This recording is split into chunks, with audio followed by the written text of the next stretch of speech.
is up, my geeks and freaks? Big girl Geek here with a brand new video, brand new review.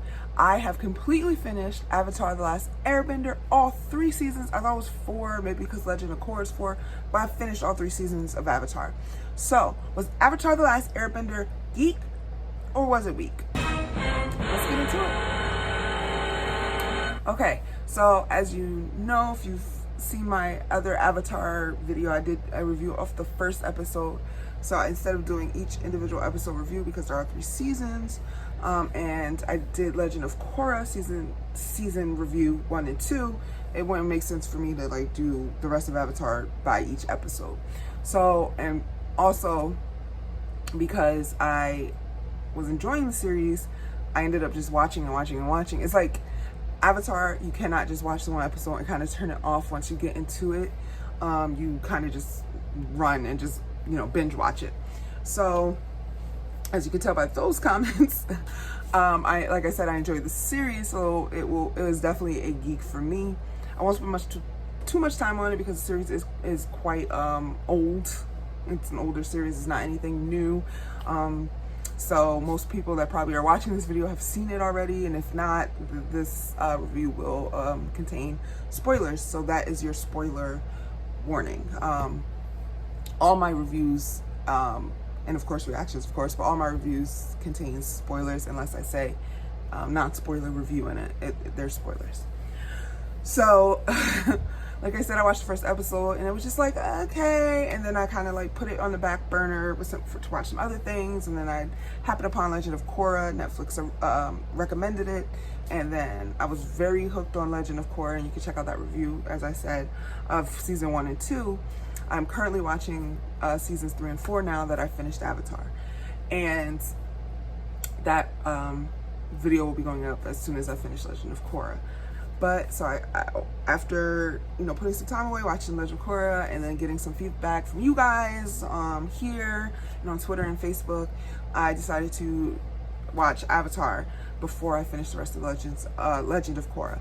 And I'm so happy that I did. Like I said, I got through all 3 seasons this past weekend, I should say, this past weekend, Friday, Saturday, Sunday. And I loved it. Like I said, it was geek. It was everything that you guys said. It was a great series. The character development for all of the characters was great. From seeing Aang, from the boy in the iceberg to actually becoming the full Avatar and fully capable of his powers, knowing how to go into Avatar state, knowing how to take away someone's bending ability, just being very confident in himself as the Avatar, and then seeing him and Katara come together in that relationship was great. And then seeing Katara's full transformation to not being able to control her water bending to being a water bending master and learning how to blood bend and all of that, that was great. Sokka's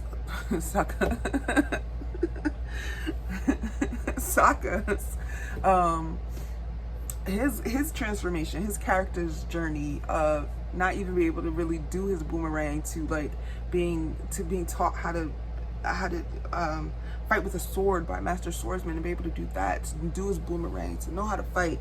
His bravery, I think, is probably the best because he has no bending skills, no bending powers. He's not a bender of any type of element. He's just a really skilled fighter, and even though he's a jokester and he jokes and all these things, he comes up with these plans, and he's a very important part of that story and of that team. So for me, I think he has one of the strongest character stories, one of the strongest journeys throughout the series. And I know most people maybe say that that's Zuko because he was evil and then became good, and he was hunting the Avatar and then became best friends with everyone and a great fire lord, and he lived at a time of peace, I'm assuming. I know that there are some comics, and I did fill in some backstory by watching some videos and reading some things about what happened between the 70 years of Avatar and Legend of Korra and what some of these characters did and their kids and all that. So I know that there's some, of course, more adventures. It wasn't a complete time of peace, of course. Everything wasn't la-di-da-li-da, but for the most part, Zuko was you know, a great leader to the Fire Nation, you know, retired and let his daughter take over. So he had a very good arc, but to me, I feel like it was Sugo. So not Zuko, it was it was not Zuko who had the best arc. But I've been wanting to call him Suka, because that's what I think they call him Suka, or no, they said his name wrong in the movie. They didn't even call Aang, they call Aang An, and they got Katara right, and they were saying Avatar weird. I forgot what they called him in the movie, but it wasn't pronounced right. I don't think they were saying something wrong. I think that's why I get confused, because like I said, I rewatched some of the movie, but I think they were saying his name wrong, and that too.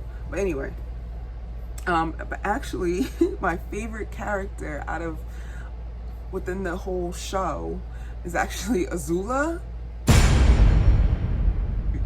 I like Azula, yo. Something about evil people. And her whole descent into madness, like, she was already cray-cray, but she was cray-cray, but still was like okay upstairs. But I guess you can't be fully okay upstairs for doing the things that she did. But she went into a complete like straight jacket, needs to be locked up in a mental institution, nutso by the end of the series, with the visions of her mother, and then like dismissing everyone and thinking that everyone's gonna betray her because her two friends, the only two people she considered, I guess, to be friends, the way she considered to a friendship, turn over and go to the Avatar side, helping him and Zuko, and her descent into madness. And when she got defeated, that was crying and then spitting out the blue fire and the electricity. I like how it started off, like, where you'd think you're just gonna see the air, fire, earth, and water, and then it turned into this blood bending, and it turned into this metal bending, and then it turned into this electricity that the Fire Nation can do. And it was just good. I felt like they had hyped up the Fire Lord so much, because you didn't see his face until the last season, that he was he was just like a shadow and a scary thing in the background. Very, very different and scary than who they actually cast for the movie. So it was almost like a perfect little cartoon series, and then it gave you a little bit of romance or whatever, and they gave you the funny moments with the face changes that you're used to with anime. And I just think it was really a really good series. I'm so sad and upset that I didn't watch it when it was popular, and that I just like am discovering it years later. But I mean, I'm glad I got to watch it, and it makes me even more excited to finish up the rest of Legend of Korra. I know what you guys think about Avatar, but please feel free to discuss and comment on the video, and like, let's talk about things that I don't know, basically, but don't spoil too much for me in regards to Legend of Korra.